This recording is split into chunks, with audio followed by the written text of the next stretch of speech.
मित्रों नमस्कार। मुग्धा एस्ट्रो में मैं आपका स्वागत करती हूँ। आज मैंने एक विशेष पूजन का आयोजन किया है। मैं आपको उसके दर्शन करा रही हूँ। देखिए, आज त्रयोदशी है और सोमवार है और पितृपक्ष चल रहा है। इस पितृपक्ष में त्रयोदशी के दिन और सोमवार के दिन आज मैंने इसका आयोजन किया है। इसका एक अलग महत्व है। देखिए, हमारे पितृ जब हम रोज़ उन्हें तर्पण देते हैं 15 दिनों के लिए, जो हमारे पितृ यहाँ आते हैं और हम उनके लिए जल देते हैं, जो पितृ तर्पण की जो विधि है उससे हम उनको तर्पण देते हैं, उससे वो प्रसन्न होते हैं, श्राद्ध आदि कर्म करते हैं। पर ये एक अलग विधि है, स्पेशल विधि है, जिससे हम उन्हें विशेष प्रकार का भोग देते हैं। हमारे पितरों को जो जो चीज़ें पसंद हैं हम उन्हें वो अर्पण कर रहे हैं। इसमें ख़ास तौर से पितरों को ये 6 चीज़ें बेहद पसंद हैं, जिन्हें मैंने यहाँ पर रखा है। देखिए, पहला दूध है, शहद है, गंगा जल है और काले तिल हैं और वस्त्र है और मीठा है। यानी ये 6 चीज़ें हैं, जिसमें पहले गंगा जल, फिर दूध, फिर शहद और फिर काले तिल और फिर मीठा और फिर उनके लिए एक सफ़ेद वस्त्र भी है जो रखा है और ये फल रखे हुए हैं। इसके अतिरिक्त पूजन का अन्य सामान है, जिससे मैं अभी पूजन करूँगी और अपने पितरों को प्रसन्न करूँगी। अब आप पूछेंगे कि इसको करने का क्या फल होता है, तो मैं आपको बताती हूँ। इससे हमारे पितृ बहुत प्रसन्न होते हैं। जो चीज़ें उन्हें अति प्रिय हैं, हम उन्हें आज शिव भगवान के दिन, सोमवार के दिन और त्रयोदशी के दिन, जिसे शिव प्रदोष भी कहते हैं, अर्पण कर रहे हैं, तो उन्हें अपार हर्ष होगा। इसके लिए हमने ये आयोजन किया है और इसका एक विशेष समय और मुहूर्त भी है आज। उस मुहूर्त में मैं करने जा रही हूँ। ये 11:30 से 12:30 का ये अपराह्न का टाइम है और मैं इसमें ये पूजन करने जा रही हूँ। तो आइए मैं शुरू करती हूँ और आप सुने और देखें।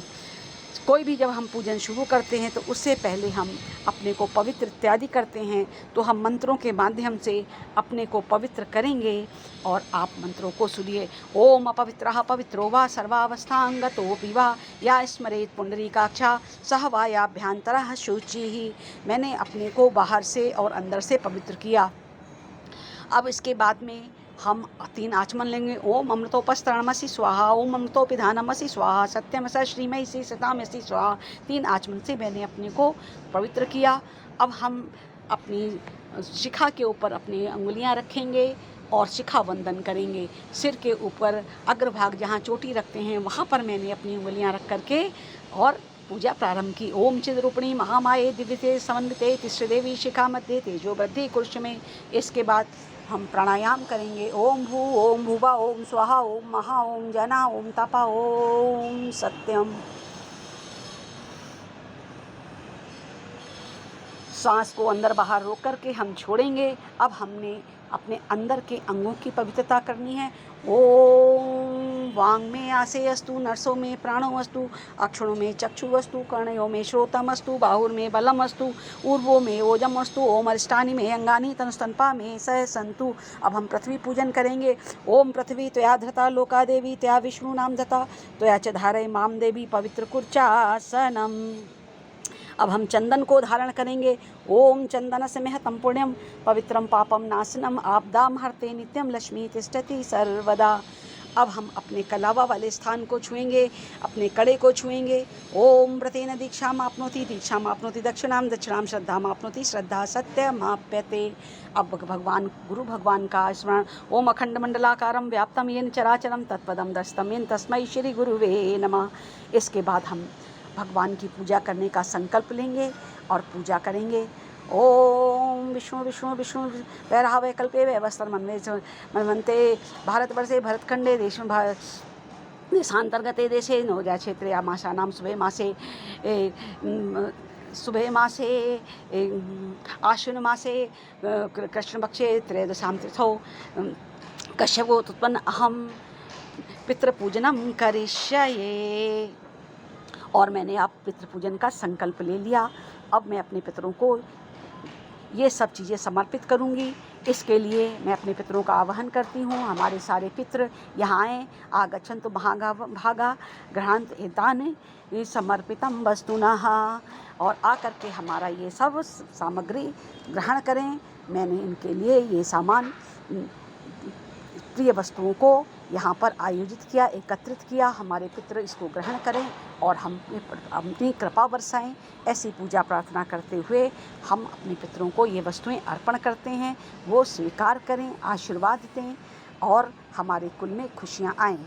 अब इसी प्रकार हम दूसरे लोग भी कोई भी पूजा प्रार्थना में ये बात बोल सकते हैं कि हमारे घर में जैसे खुशियाँ आती हैं वैसे दूसरों के घर में भी खुशियाँ आएँ। ये हमारा कर्तव्य बनता है कि जो कार्य करके हम स्वयं प्रसन्न होते हैं उसके दूसरों के लिए भी हम प्रार्थना करें कि दूसरों के घर में भी खुशियाँ आएँ।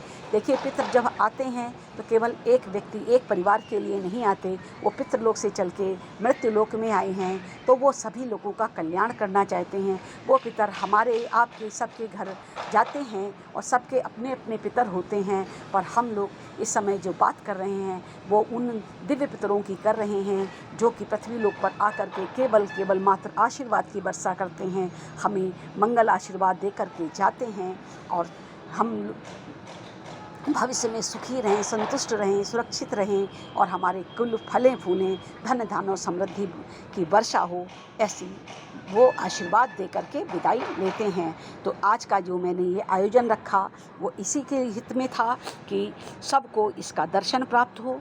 और आगे थोड़ी सी बात आने वाली अमावस्या के लिए है। अभी जो अमावस्या आने वाली है जो 6 तारीख को है, आज 4 तारीख की मैंने ये पूजन आयोजन रखा। उस 6 तारीख की अमावस्या के दिन जो सर्व पितृ विसर्जनी अमावस्या है, अगर हम अपने पितरों के लिए कुछ विशेष करें तो हमें विशेष फल भी मिलेगा, क्योंकि ये अमावस्या जो बन रही है ये गज छाया योग में बन रही है और गज छाया योग में दिया हुआ दान, पितरों के लिए किया गया श्राद्ध कर्म, मंदिर में जाकर के दान देना, वस्त्र इत्यादि, जो आपकी श्रद्धानुसार आपको बड़ा पुण्य मिलेगा। ये पुण्य 12 वर्ष तक फलित होता रहेगा। देखिए, ऐसे योग जल्दी जल्दी नहीं आते। ये 2010 में योग बना था गज छाया योग, और अभी इस बार 2021 में बना है। इसके बाद 8 वर्ष के बाद बनेगा, यानी 2029 में बनेगा। और ये गज छाया योग क्या है, थोड़ा सा इसके बारे में भी बता दूं। देखिए, जब सूर्य और चंद्रमा हस्त नक्षत्र में एक साथ होते हैं तो इसे गज छाया योग कहते हैं। और 6 तारीख को सूर्योदय के समय से लेकर के 4:34 तक ये गज छाया रहेगी। इस योग में किया हुआ दान पुण्य हमारे कुलों की बहुत अधिक समृद्धि बढ़ाएगा, हमें खुशियाँ प्रदान करेगा और हमारे घरों में जो तमाम समय से चली आ रही मुश्किलें हैं, चाहे वो बीमारियां हैं, चाहे हमारा गृह क्लेश है, चाहे आपसी मनमुटाव, झगड़े, कोई भी चीज़ जिससे हम ज़्यादा परेशान या दुखी चले आ रहे हैं, हमें इससे निश्चय ही निजात मिलेगी। क्योंकि हमारे जब पितृ प्रसन्न होते हैं तो हमें आशीर्वाद करते हैं और फिर हमारी उन्नति होने लगती है। आप ये प्रयोग करके देख लीजिएगा, देखिएगा आपकी उन्नति इस प्रयोग को करने के बाद प्रारंभ हो जाएगी। और जो ये 12 वर्ष तक का योग बन रहा है तो 12 वर्ष तक आपके पितरों की कृपा आपके ऊपर बरसती रहेगी। भले ही अगले वर्ष आप ऐसा आयोजन कर पाएँ या ना कर पाएँ, परंतु कृपा अवश्य प्राप्त होगी। उन्हें खीर बेहद पसंद है तो कृपया दूध से खीर बनाएं, उसमें केसर डालें, मिश्री डालें, मेवा डालें और उसके बाद फिर उसमें थोड़ा घी डालें। पितरों को घी बहुत पसंद है और इसके बाद वो खीर आप किसी ब्राह्मण को या तो अपने घर में आकर के बुलाकर खिलाएं और नहीं तो मंदिर में जाकर के दान करें और अपने देवों से और पितरों से अपने किए हुए किसी भी काम को जिससे आपको लगता हो कि गलती हुई उसके क्षमा मांगे, प्रायश्चित करें, फिर आपकी उन्नति अवश्य होगी। आज के लिए बस इतना ही। आप आने वाली अमावस्या को ये प्रयोग अवश्य करें। इसी के साथ मैं अपनी बात समाप्त करती हूँ। तब तक के लिए प्रणाम। आगे मिलेंगे फिर नए वीडियो के साथ।